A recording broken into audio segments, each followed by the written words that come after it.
So hello student. तो हमारे पास क्वेश्चन है prove that root two is an irrational numbers. हमें प्रूफ करना है कि रूट टू एक इरेशनल नंबर्स है। जैसा कि हमें मालूम है कि रूट टू जो है वो इरेशनल नंबर्स होते हैं। ऐसा क्यों होता है वो सारा हम लोग क्लियर किए हुए हैं। ठीक है, तो ये क्वेश्चन हम लोग प्रूफ करेंगे। ये 8 क्लास और 9 क्लास दोनों के लिए है।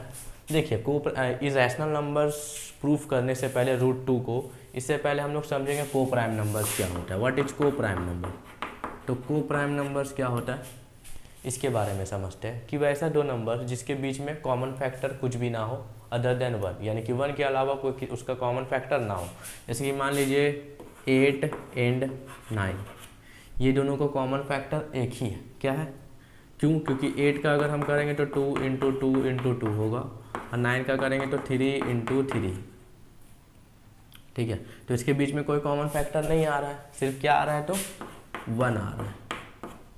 तो इसका कॉमन फैक्टर क्या हो गया? 1 हो गया। या फिर ऐसा कह सकेंगे वैसा दो नंबर्स जिसका HCF हाईएस्ट कॉमन फैक्टर क्या हो? 1।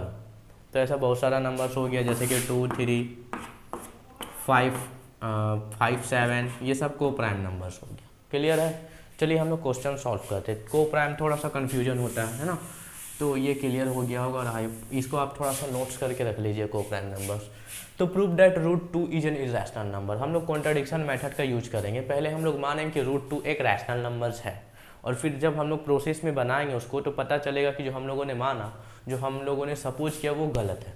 ठीक है, तो उसी का यूज करेंगे। तो हम लोग इसका जस्ट अपोजिट मानेंगे। क्या मानेंगे? Let root two be a rational number, be a rational number.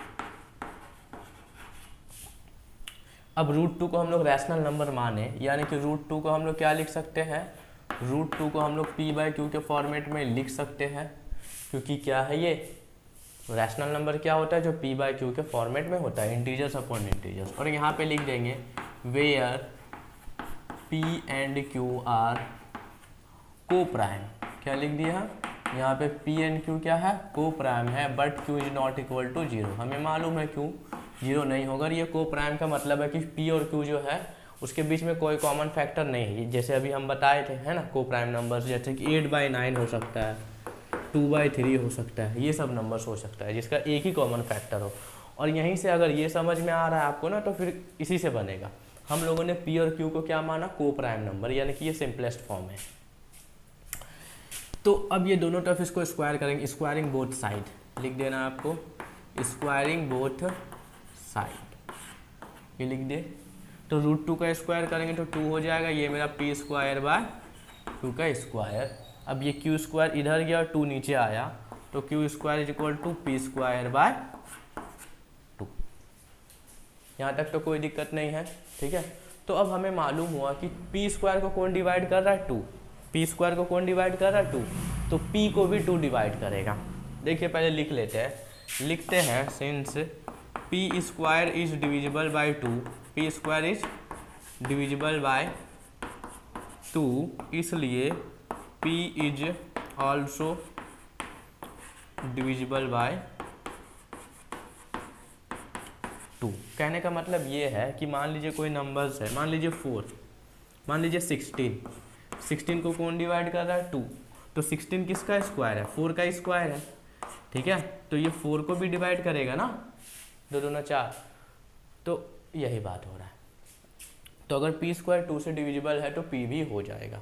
ये बात तो क्लियर हो गई आपको। अब क्या करना है देखिए, अब लेना है लेट p = 2a। क्या मान लिए कि p = 2, जहाँ पे वेयर a जो है वो कोई इंटीजर्स है, where a be a integers, कोई वो इंटीजर्स है a, तो 2a मान लिए। अब यही p का वैल्यू जो 2 है इसमें पुट करेंगे, इक्वेशन 1 में पुट करेंगे, तो क्या हो जाएगा? फ्रॉम 1 तो q² = 2a का स्क्वायर बाय 2। ठीक है, p²/2 यानी कि p का वैल्यू 2a²। तो ये हो जाएगा q², ये 2 दूना 4 a² बाय 2, ये 2 कट गया, तो q² क्या आ गया? 2a का स्क्वायर, तो q²/2 a², यानी कि q² को 2 डिवाइड कर रहा है, आंसर कितना दे रहा है? a² दे रहा है। यहाँ पे p² को डिवाइड 2 कर दे रहा था, आंसर कितना दे रहा था? q² दे रहा था। तो यहाँ पे भी देखिए सिमिलरली वही लिखेंगे, क्या लिखेंगे कि Q square is divisible by 2, इसलिए Q is also divisible by, क्यों कर रहे हैं अभी एकदम क्लियर हो जाएगा बात, ठीक है। अब देखिए बात ये था ना कि P बाय क्यू जो है, P और Q के बीच में कोई कॉमन फैक्टर नहीं था, सिर्फ 1 को छोड़ करके को प्राइम नंबर था, बट यहाँ पे 2 जो है P को भी डिवाइड कर रहा है, अब Q को 2 जो है Q को भी डिवाइड कर रहा है, यानी कि जो हम लोगों ने माना था कि P और Q प्राइम नंबर को प्राइम है वो गलत हो गया, यानी कि ये पूरा का पूरा बात ही गलत हो गया। जो हम लोग ने माना था √2 इज रैशनल नंबर, ये बात था।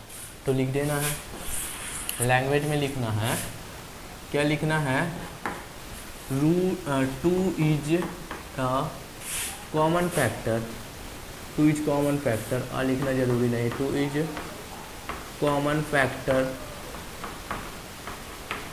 ऑफ P एंड Q, ठीक है। क्या लिख रहे कि 2 जो है वो कॉमन फैक्टर है P एंड Q का, तो इसीलिए दिस कॉन्ट्राडिक्ट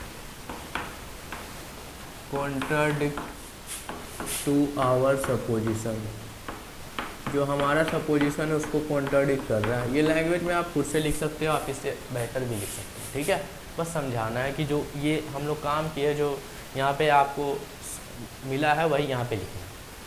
तो this contradict to our supposition, हमारा सपोजिशन क्या था कि डैट √2 इज आ रैशनल, यही ना हम लोग माने थे। तो लिख देना है hence √2 is an irrational, clear है ना बात। तो यही था हमारा। तो आई होप कि आपको पूरा क्लियर अच्छा से समझ में आया होगा। इसी तरह से आप √3 को भी प्रूफ कर सकते हैं, √5 को भी प्रूफ कर सकते हैं, √7 को भी प्रूफ कर सकते हैं। अगर आपको अच्छा लगा होगा मेरा वीडियो तो प्लीज़ आप अपने दोस्तों के साथ शेयर करें, ठीक है, और लाइक करें। तो चलिए अब हम लोग नेक्स्ट क्वेश्चन में मिलते हैं जो इससे और भी बेहतर होगा।